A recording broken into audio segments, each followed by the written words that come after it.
Tonight, we continue to follow the trial of a man accused of killing an Austin architect with a single punch. Prosecutors say Preston Sharpnack punched Matthew Casey in downtown Austin last September. Casey hit his head on the concrete and died a week later.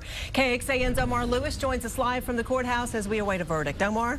Good evening, Leslie and Robert. The judge just came out to tell us that this jury is deadlocked at this point, and they're still working to make a decision after 12 hours of deliberation. Now, they've asked the judge several questions today, one of which was, where were Matthew Casey's hands during that fight?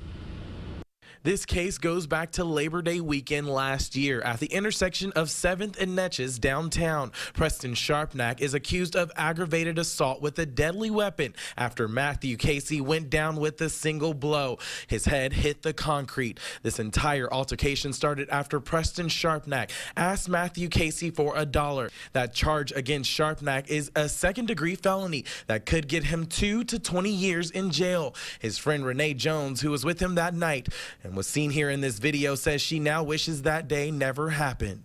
Preston cared enough about me to defend me, and I love him for that. I would have done the same thing, and if it was Matthew Casey that needed defense, we still would have come to his aid. I think that this really shows that the jury is considering both sides, the arguments of the state and the arguments of the defense. They feel like that the evidence can cut both ways.